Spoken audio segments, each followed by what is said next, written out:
Good evening. You are welcome to today's Bible studies organized by the Banking Blessings Ministry of San Antonio, Texas. We are coming to you from the sanctuary of the Throne of Grace Church right here in San Antonio. Today we're going to begin studies on our Famous Family series. The Famous Family series is really an attempt to try to gather information from the Bible about the role of family, about what God created family to accomplish. And we find that one way that we can do this is to look at families that are well known and well described in the Bible. We go through the interactions among members of the families to determine, to try to learn what they did and how it influenced their individual people and their family environment. We will start, of course, with the family of Jacob. And we are going to look at this from the birth of Jacob to his death.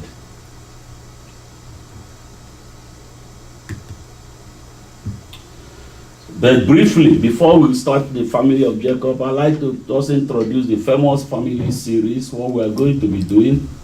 We're going to study families described in the Bible, as I said earlier, and we will look at interactions among family members, the impact of the family community on individuals, how the family affected individuals, and how individuals affected their family, and then use this to explore God's purpose for family. And we hope to learn a lot by doing this. And as I said, we're going to start with the family of Jacob from the, we'll look at the life of Jacob from birth to death. What we're going to learn today is the early years of Jacob and Esau, essentially when they were born, they grew up, from the time they were born to the time they had the interaction about blessing. But we're going to focus on two important events that will help us understand the family interactions during this period. The first event is Rebecca's encounter with God while pregnant with the boys. You will see why this is important, because there is a lot of what appears to be misinterpretation of what really happened between Rebecca and Isaac and between Jacob and Esau. And this encounter with God helps us understand the role of Rebecca in this whole episode. And then, of course, we will study the Isaac blessed Jacob, intended to bless Esau, but ended up blessing Jacob. We'll look at that in as much detail as we can.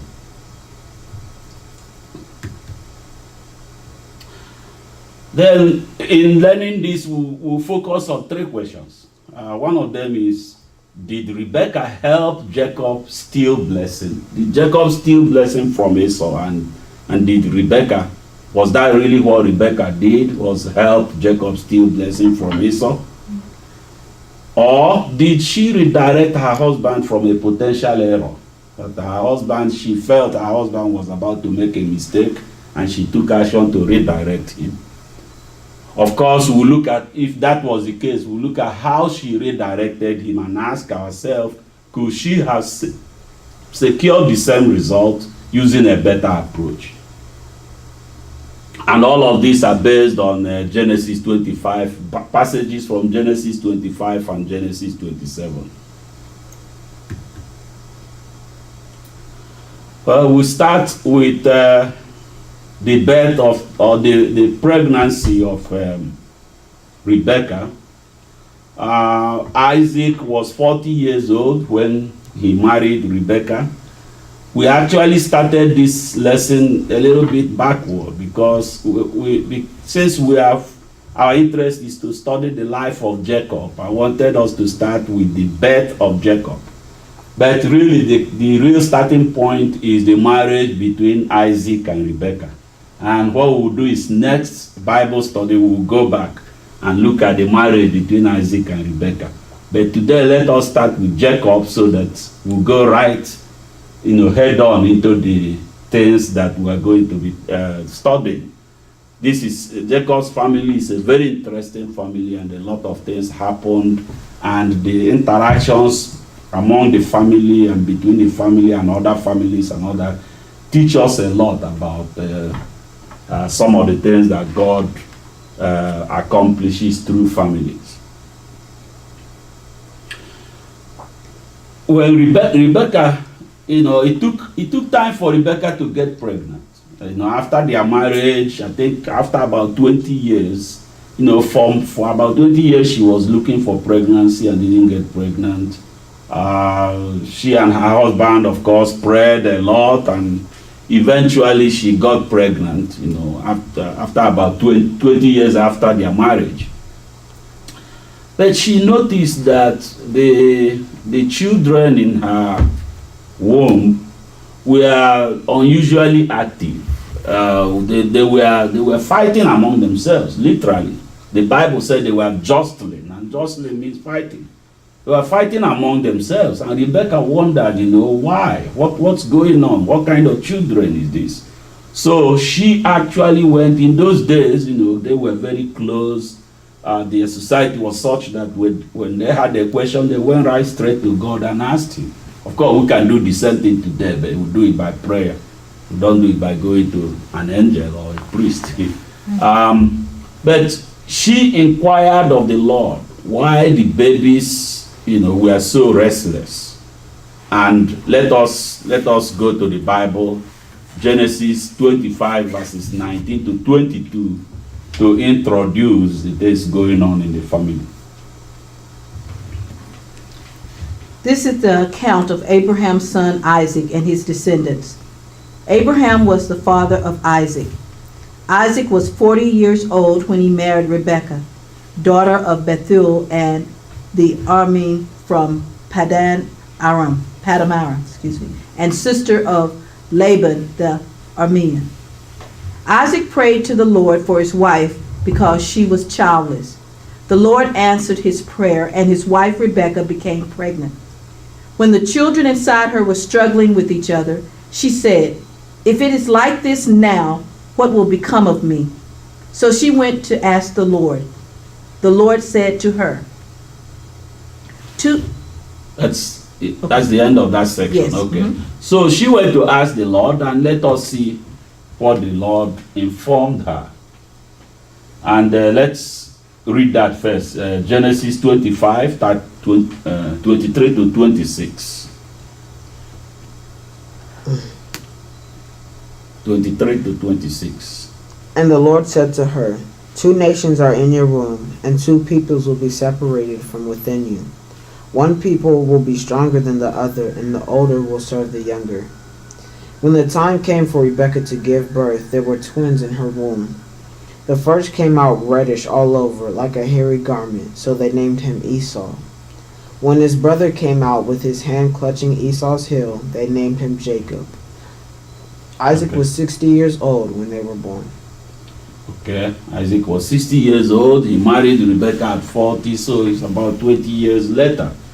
But the key point here is this: when Rebekah went, maybe she prayed, talked to the priest, and eventually the Lord answered her and told her a number of things. There are, you're going to have twins, and these are going to become 2 nations. They will be separated into 2 nations. One of them will be decidedly stronger than the other one. But more important, the Lord said, the older will serve the younger. The older will serve the younger, and Esau was born first. So Esau was the older, and Rebekah remembered what the Lord told her. So that gave her expectations. So obviously, she had to interpret this information, but it gave her expectations that there is a difference between Jacob and Esau, and that Jacob will be the better placed of the 2 eventually. That was her expectation.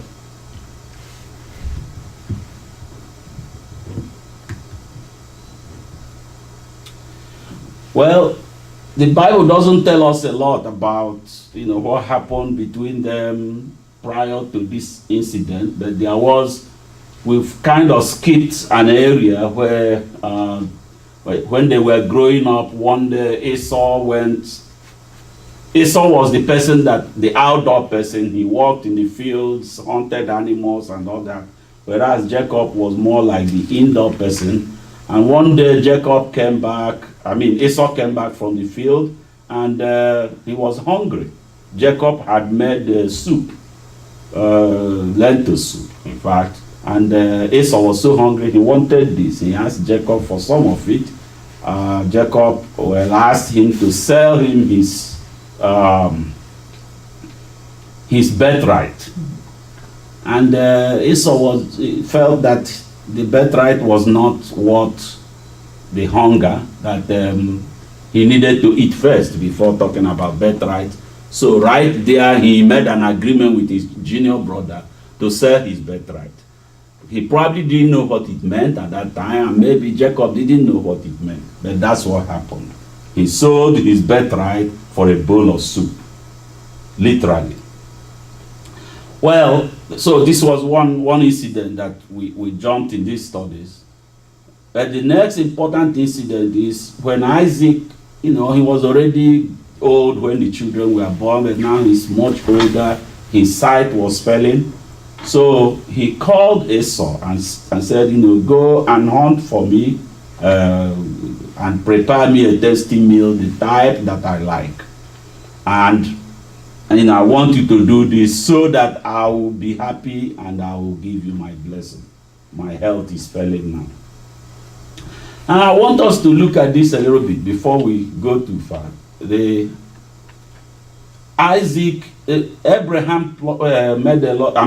made a lot of promise to Abraham that he will be the father of many.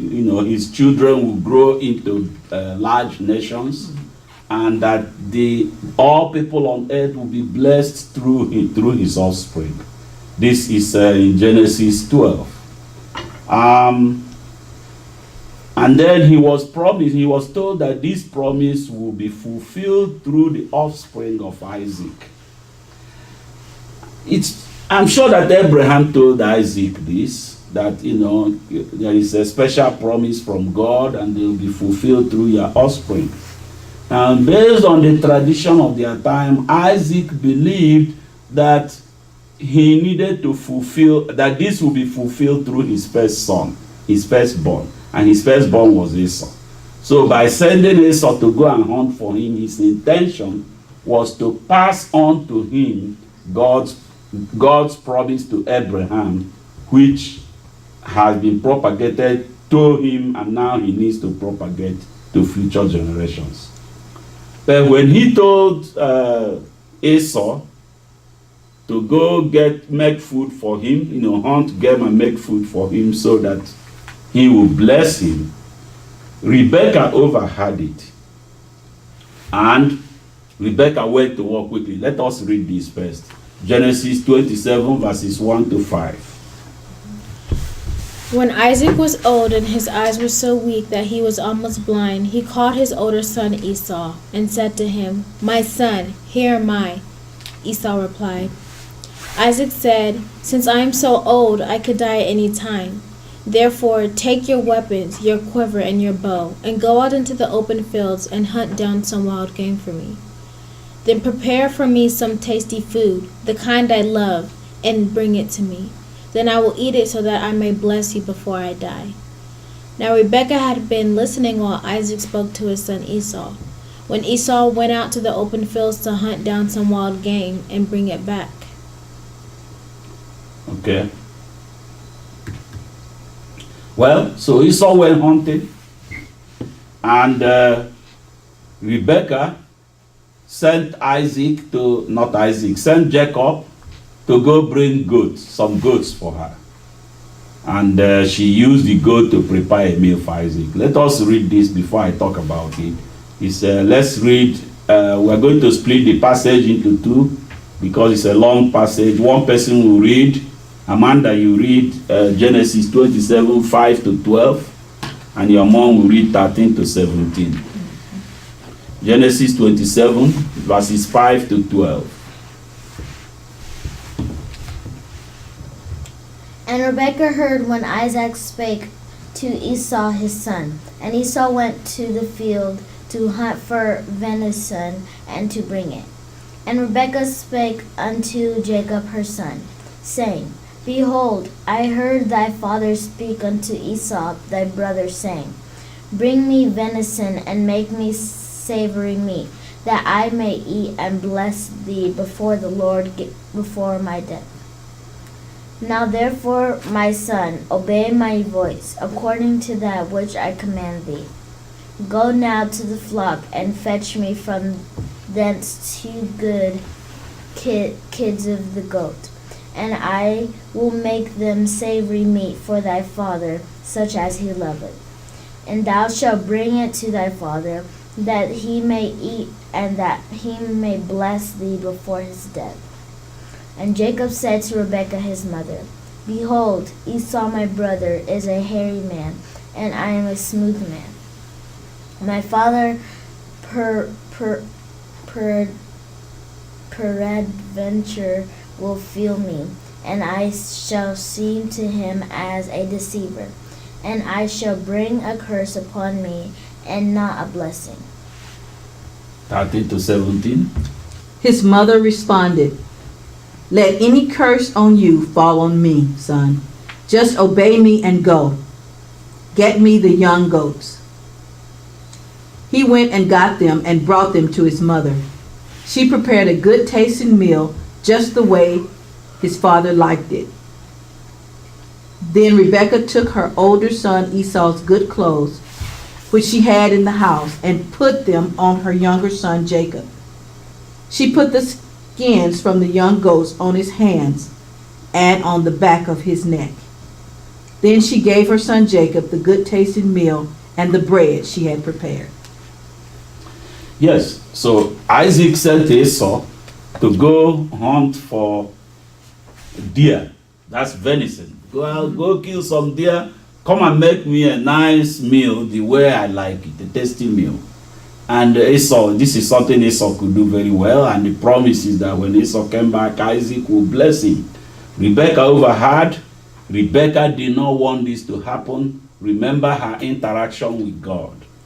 She believed that this blessing, this inheritance of the family, which is God's promise to Abraham, was to be propagated through Jacob.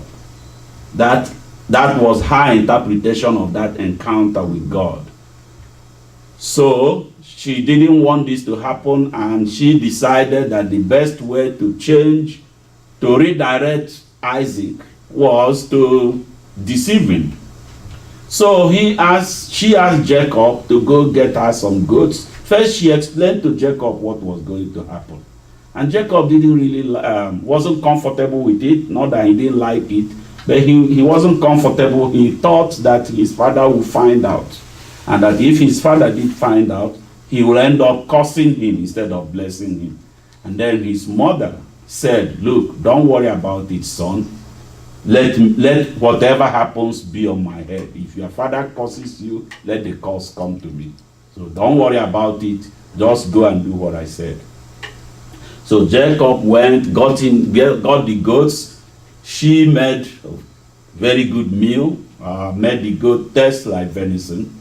And then she disguised Jacob. First of all, she put on Esau's garment so that Jacob would smell like Esau when he went to their father. And then he put on the skin of the goat, used the skin of the goat to cover his hands, because Esau is very hairy and Jacob had a smooth skin. And they felt that his father, since his sight was failing, that he was going to touch Jacob to try to find out. It would be one of his ways to verify who was talking to him. So with this disguise and the tasty meal, Jacob went to his father. And we'll find out what happened later in the next section. So he brought the meal. Let us look at Genesis 27 verses 18 to 25 and 26 to 29. Again, we'll split it into two. So, Ada, you read Genesis 27, 18 to 25. And then Amanda will read 26 to 29. He went to his father and said, "My father," Isaac replied. "Here I am. Which are you, my son?" Jacob said to his father, "I am Esau, your firstborn. I've done as you've told me. Now sit up and eat some of my wild game so that you can bless me." But Isaac asked his son, "How in the world did you find it so quickly, my son?" "Because the Lord your God brought it to me," he replied. Then Isaac said to Jacob, "Come closer so I can touch you, my son, and know for certain if you really are my son Esau." So Jacob went over to his father Isaac, who felt him and said, "The voice is Jacob's, but the hands are Esau's." He did not recognize him because his hands were hairy, like his brother Esau's hands. So Isaac blessed Jacob. Then he asked, "Are you really my son Esau?" "I am," Jacob replied. Isaac said, "Bring some of the wild game for me to eat, my son, then I will bless you." So Jacob brought it to him, and he ate it. He also brought him wine, and Isaac drank. And his father Isaac said unto him, "Come near now and kiss me, my son." And he came near and kissed him. And he smelled the smell of his raiment and blessed him, and said, "See, the smell of my son is as the smell of a field which the Lord hath blessed. Therefore God give thee of the dew of heaven and the fatness of the earth, and plenty of corn and wine. Let people serve thee, and nations bow down to thee. Be Lord over thy brethren, and let thy mother's sons bow down to thee. Cursed be every one that curseth thee, and blessed be he that blesseth thee." So, Isaac, when he was visited by Jacob, was suspicious. He was suspicious. He asked all sorts of questions, but the only thing he couldn't do was see. His sight was failing. His wife knew that, and that's why she was able to, she decided to do it this way. He asked Jacob some questions. He felt Jacob and said, well, the hair feels like Esau, even though the voice feels like Jacob. He was suspicious, but he was convinced. I mean, he was convinced that it was Esau. So he ate, he asked for the food, it was given to him, he ate, and then after eating, he gave the blessing.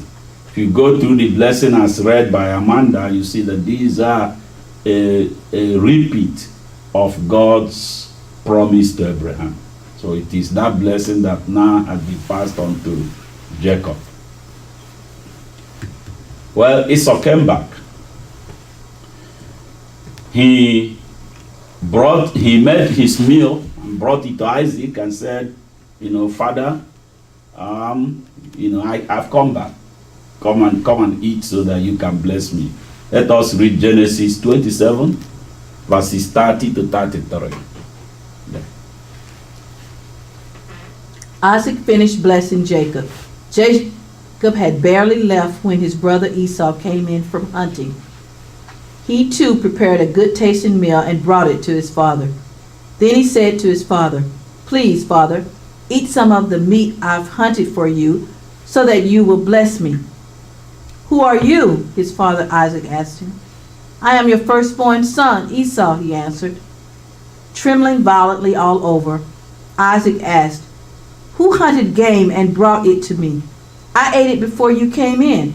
I blessed him, and he will stay blessed." Yep. So Esau comes, expecting his father to take the meal, eat it, and then bless him. And when Isaac realized, at that point, he realized his initial suspicion was confirmed, that it was Jacob that came and pretended to be Esau, and then took the blessing that he, Isaac, intended for Esau. So he was very unhappy, but he told his son, and this is one of the things we need to listening to very carefully in this study, that he said that he had given his blessing to Jacob and that it could not be reversed. What an important point here, I just cannot wait to make this point, is that the words that parents speak to their children are very powerful and can very well be effective. So parents need to be very careful what they say. In this particular case, Isaac knew that what he told Jacob will stick. He cannot take it back. He has already spoken. He cannot say, oh, okay, come back here, I'll take what I gave you. Because the words had already been spoken. Well, Esau wasn't happy about it. He wasn't happy at all. He cried bitterly.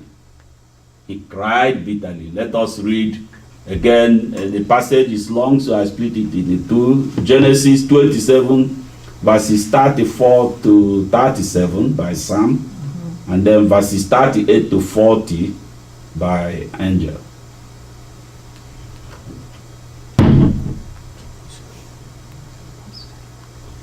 Genesis 27, go ahead.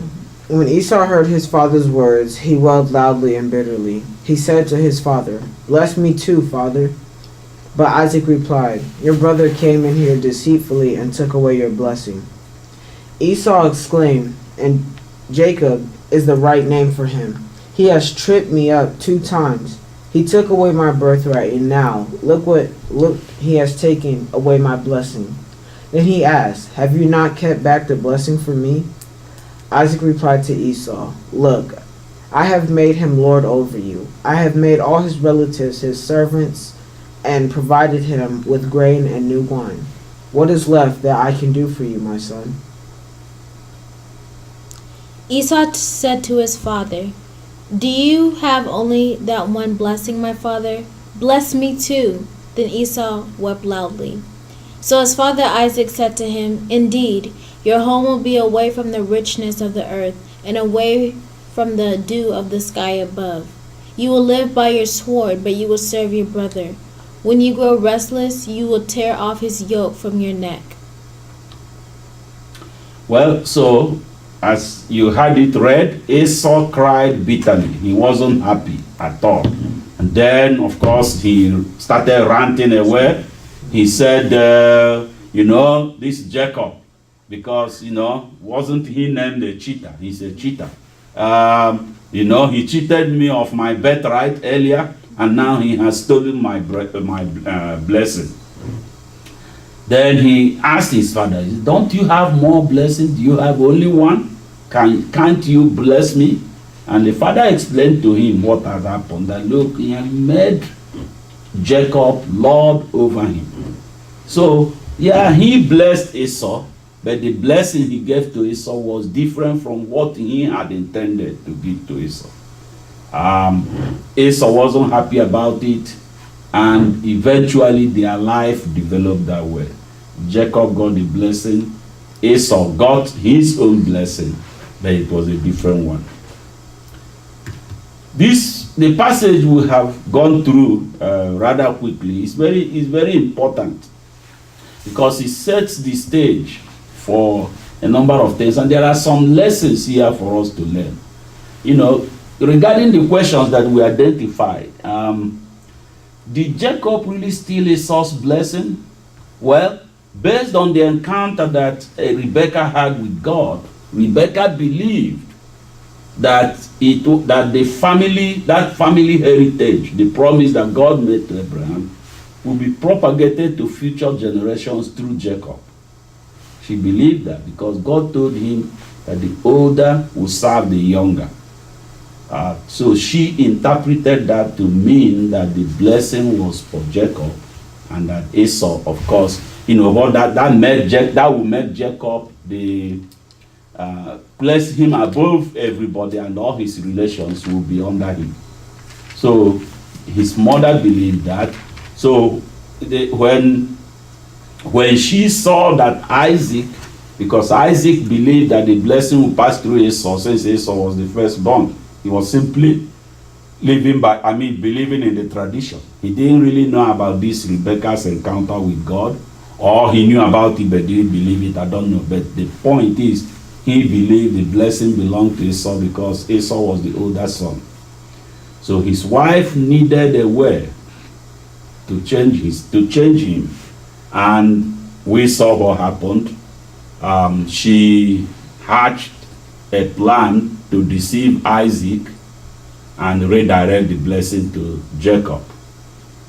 So yeah, Jacob got the blessing deceitfully. He was part of the plot, but really it wasn't Esau's blessing, at least to the extent that Rebecca knew.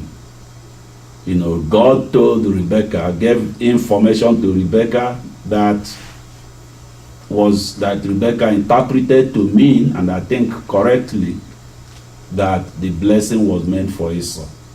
The blessing was meant for Jacob and not Esau. And since she saw her husband was about to make a mistake and confer the blessing on Esau, she looked for a way to change that. And we will look at this later. There is something very important in that interaction.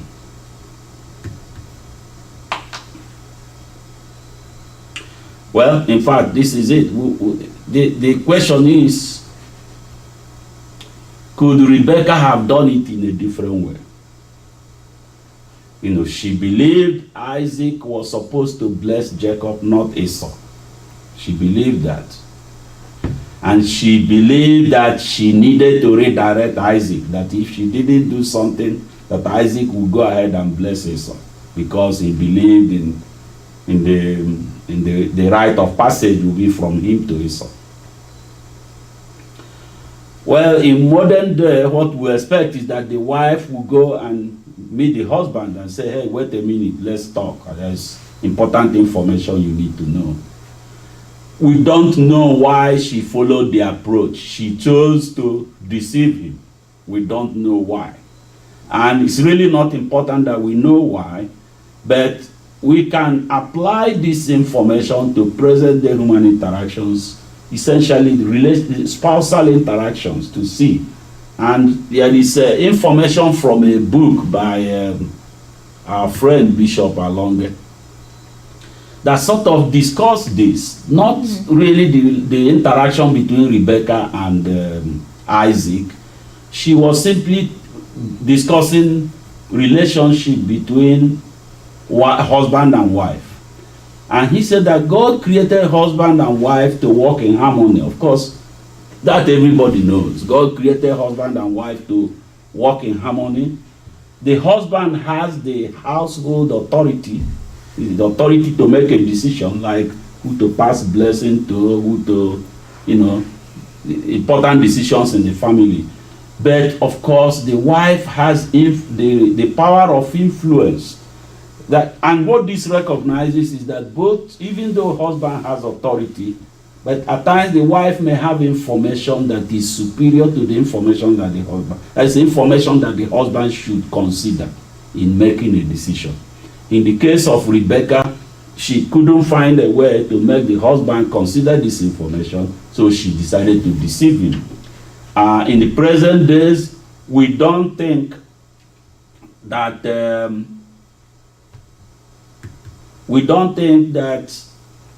the wife should resort to deceit, because like Bishop Alonge discussed, he said, husband and wife can best work together if they have an open, honest, and respectful relationship that is based on love of God and commitment to God's purpose.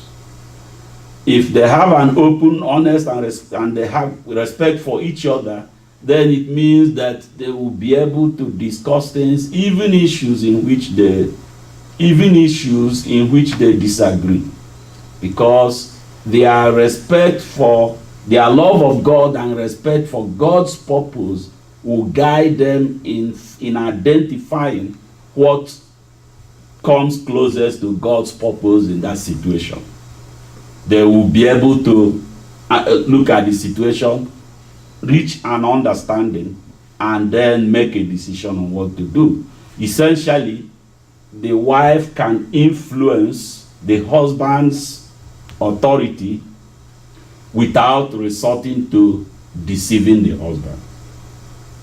So what we learn in this regard, one of the things we learn from Rebecca's interaction is that there is a need. There will always be a need for a wife to try to influence the husband. Then another thing we learn, even though she resorted to deceit, that by going through this information that we found from Bishop Alonge's book, is that a wife does not have to resort to deceit if she and her husband have an open relationship that is based on openness, honesty, and respect for each other, love of God, and an understanding and commitment to God's purpose.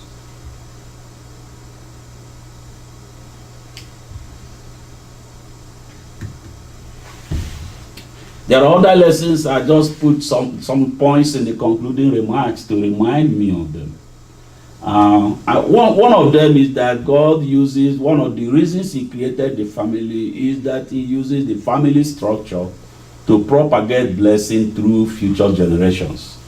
God promised all those things to to Abraham. Well, if it was only to Abraham, then it was irrelevant. It meant nothing. The promise to Abraham only meant something because it was going to be fulfilled through his offspring. So it is the fact that it will be fulfilled through the offspring of Isaac, through Jacob, and then down to Jacob to future generations. One of the promises is that all peoples on earth will be blessed through their offspring. That offspring was who? That's Jesus Christ. Several generations down. So, how could it mean anything to Isaac? The only relationship between Jesus and Abraham is through family. And it is the family structure that makes it possible for the promise of a promise that God made to a parent can be fulfilled several generations later in the children. So I think this is one of the reasons. Think of if we weren't created in families, each person would just a mushroom germinating from somewhere. Then there will be no, I'm going to bless you, but this blessing will be fulfilled somewhere down within people that you don't know. So it will be very difficult to relate. We wouldn't be talking about Abraham, but today we can talk about all the things that we've benefited from Christ, and then we trace it all back to the promise that God made to Abraham. And that is because of the family structure. Another lesson we learn from here is that words spoken by parents to their children are very powerful and should be selected carefully. Parents should take this very seriously. Don't say to children things that are not good, because they may very well come true. So think carefully about what you want to say. It doesn't matter how mad a child makes you. Don't get up and say, typically parents say, oh, may your children do the same thing to you and all that. Unless it's something good, don't say that. Okay? Endure it. If your child spills water on your bed, endure it. Don't wish that his own children will spill water on his bed. Endure it. The words that parents speak to their children are very powerful. And we need to learn this. That's one of the things God is telling us. Then another thing is that children need parental blessing. And here,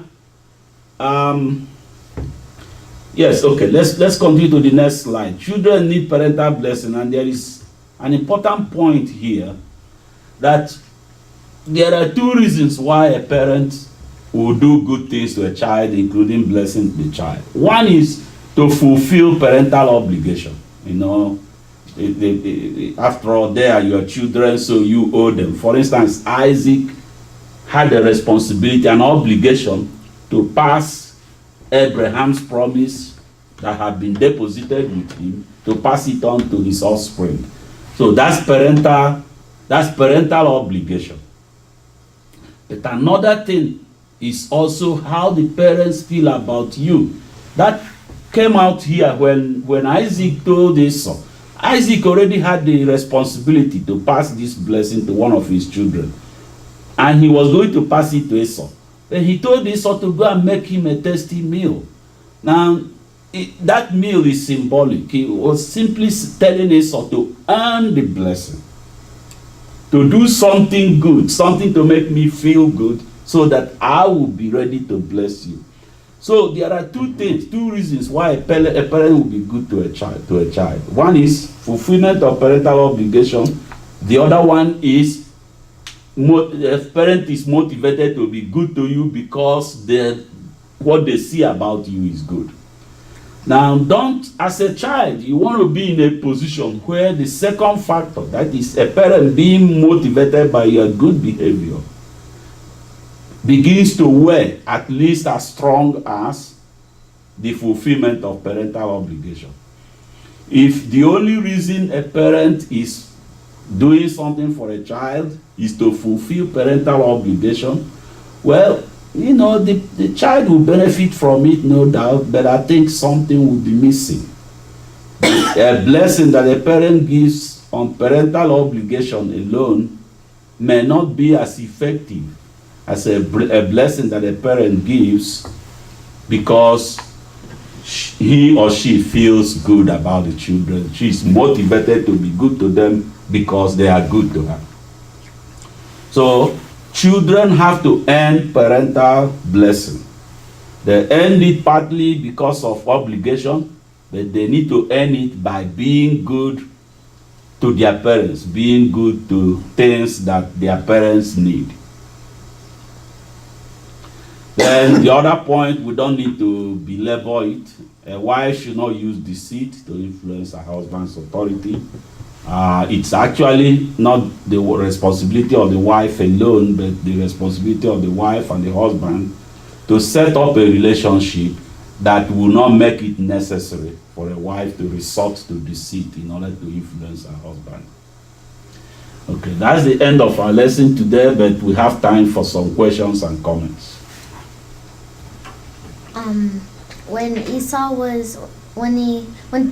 Jacob said that he wanted to trade his birthright, it said that they were twins.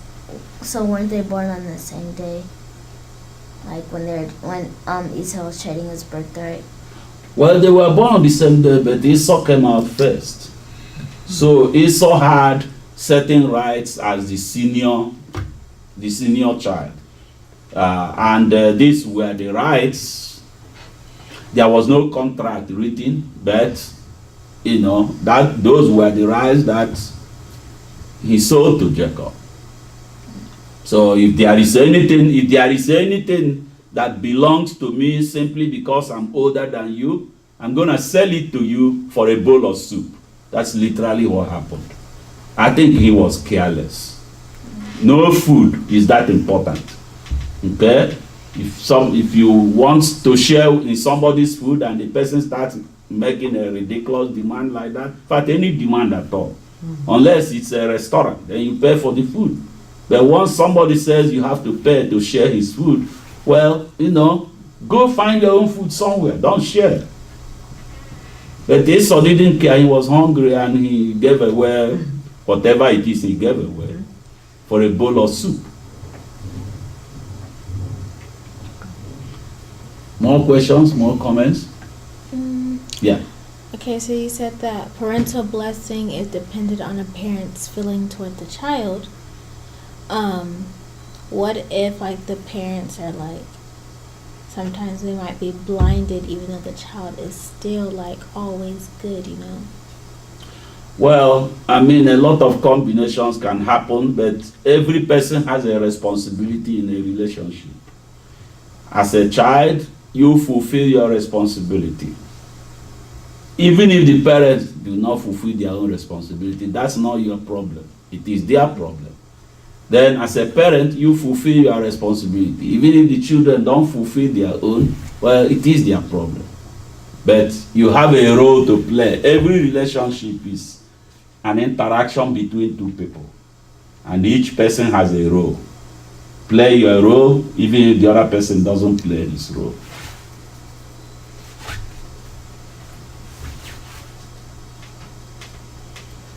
Any other question or comment?